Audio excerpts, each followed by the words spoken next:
Oh, there's been better days in the natural state. Arkansas, the Razorbacks, 0-3 in conference play, which means John Calipari, the first-year Arkansas coach, is 0-3 in league play for the first time since he was at UMass in the 1988-89 season. The Minutemen that year, I believe, started 0-6 in the Atlantic 10. You don't believe. You looked it up. You aren't going off of instinct and memory. No, I remember that. No, it was 1980. I love that. I want to say it was 0-6 back in 88, 89. If I remember correctly, they were 0-5, and then big game coming up, and they dropped that one, and it was 0-6 in the A10. This predates my responsibilities as Master of Ceremonies A10 media tip-off pre-pandemic. I was pre-pandemic, but not that pre. I wasn't that pre-pandemic. I was pre-pandemic, but not that pre-pandemic. You weren't even close to that pre-pandemic, GP. I wasn't even. This was not even on my radar. We have discussed biggest disappointments in the sport periodically throughout the season. Names like North Carolina, Arizona. I think Arizona's moving off that list, but Arizona, they have. Both of them have. We'll get to Carolina before. Yeah. Okay, they both moved off that. Rutgers might be headlining that list. I agree. We might need to talk about my Indiana Hoosiers. We're going to get to them before the end of the show as well. Is it Arkansas? Is Arkansas the biggest disappointment in the sport right now? All things considered. I think it's fair to right now to say that Arkansas is a bigger disappointment than Rutgers because Arkansas had preseason top 25 recognition. John Calipari, everything heralded coming with that, some high-profile transfer gets, and expected to be, while not very few, I think we're putting them in the category of a Final Four contender. Certainly expected to be a team that would compete in the SEC, wear home whites in the first round of the NCAA tournament, and make a nice transition after a letdown of a goodbye season for Eric Musselman. Now that's not even close to the case. Rutgers, though, might miss the tournament altogether. Heck, this is where we have to introduce this now. Arkansas might miss the tournament altogether. So I would actually go maybe Arkansas 1A, Rutgers 1B right now, and there are a few others, and I would not put Indiana in that category yet, not by any means.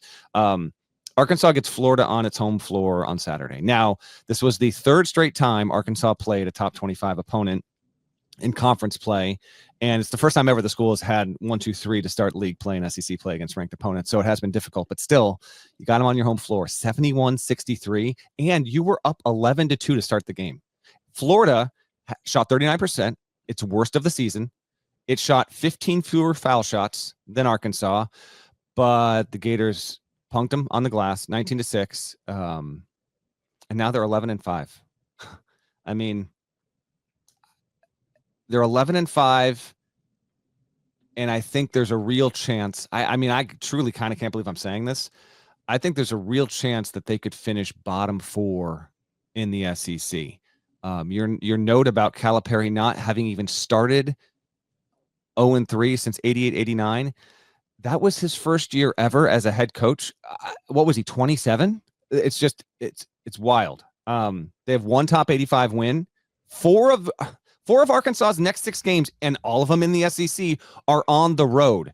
KenPom projects this. I know you got this, but I'm going to jump you on it. Yeah. KenPom projects this team going into the SEC tournament to be 17-14 with a 6-12 league record. They will not be on the bubble if that's the case. The SEC is loaded, and even if you go 17-14 and 6-12 in the league, you're going to have a number of quad 1 wins in that stretch. They will not be on the bubble in my estimation if they are a 17-14 team. I think you'd want to be 4 games above 500 in the scenario that Arkansas has put itself with so far. So I think the starting point on this discussion is Arkansas the most disappointing team in the country through the first half of the season, because we've effectively hit the halfway point of the season this week.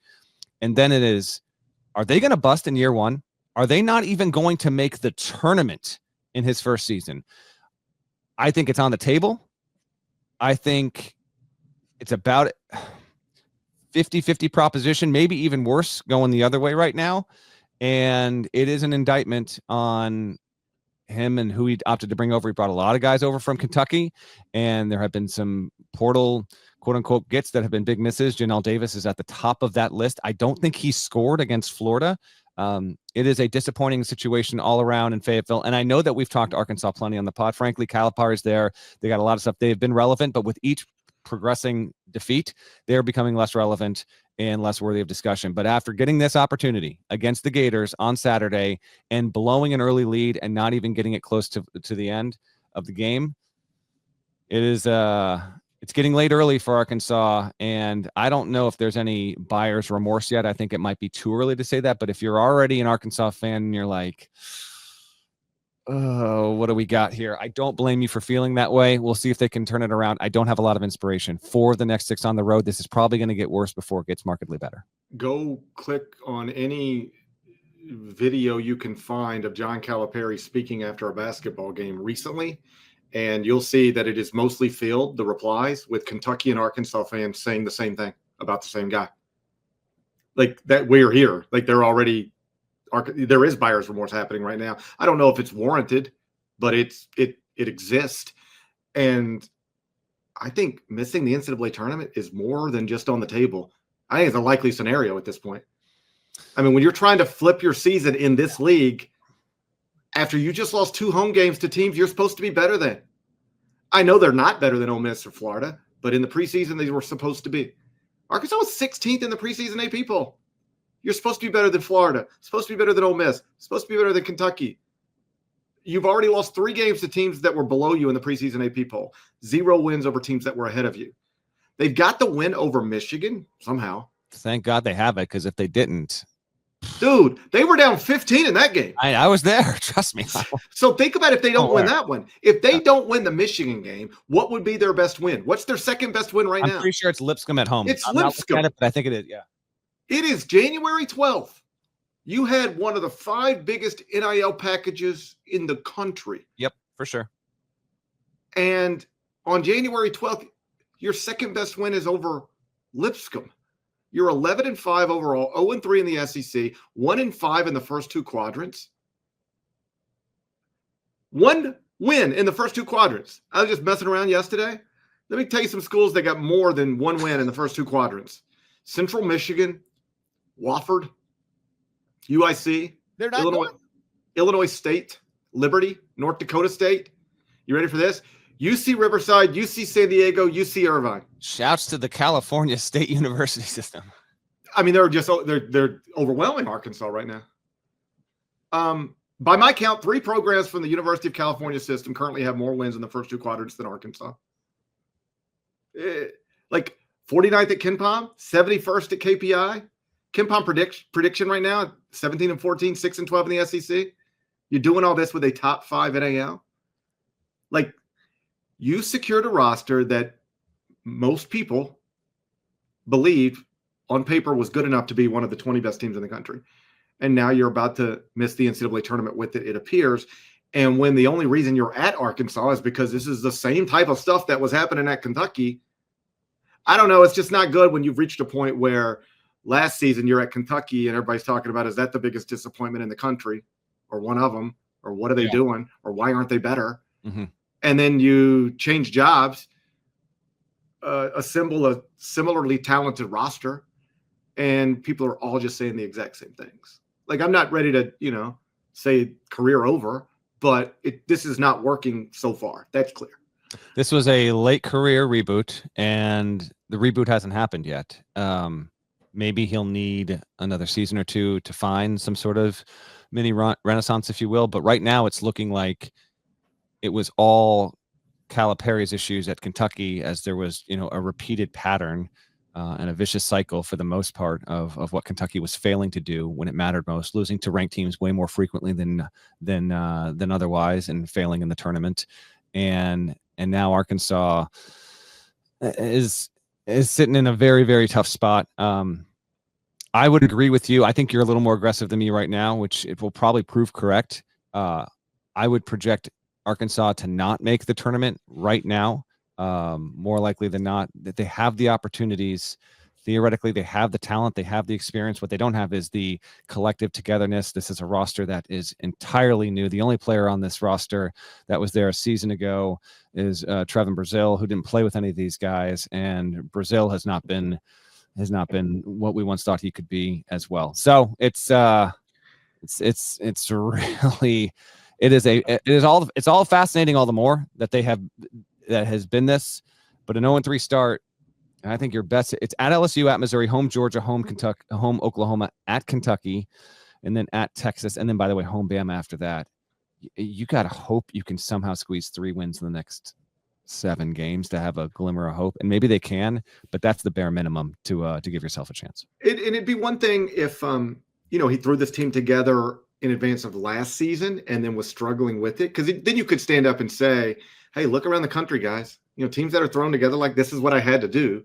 But teams that are thrown around the country like this largely aren't good. Like, who do you think I am? Danny Sprinkle? What do you want me to be? Of Danny Sprinkle? Jerry Calhoun, shouts. Because like trying to do this well, recent history before this season had suggested it's not easy. In fact, it's difficult. Well, the problem with saying that out loud now is like the guy who replaced you at Kentucky did the exact same thing. Had to throw a roster together in a matter of months. And by the way, threw a roster together that most people, when they looked at it on paper, didn't think it was as good as yours. I mean, we talked about this. Who's got a better roster right now? Arkansas, Kentucky, Louisville. I think we all ranked them in the same order. Arkansas, Kentucky, and then Louisville. Did you disagree? I had Kentucky ranked ahead of the other two. But yeah. Okay. Well, then I think most people did. Small one, but I hear the point. Yeah. So, now here you are. And even Louisville, by the way, it's starting to look better. It is.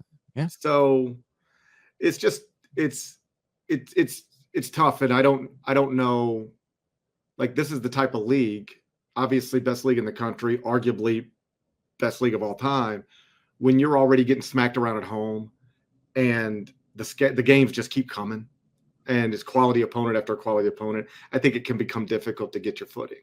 Like, even if you're great, you're going to have losing streaks in this league.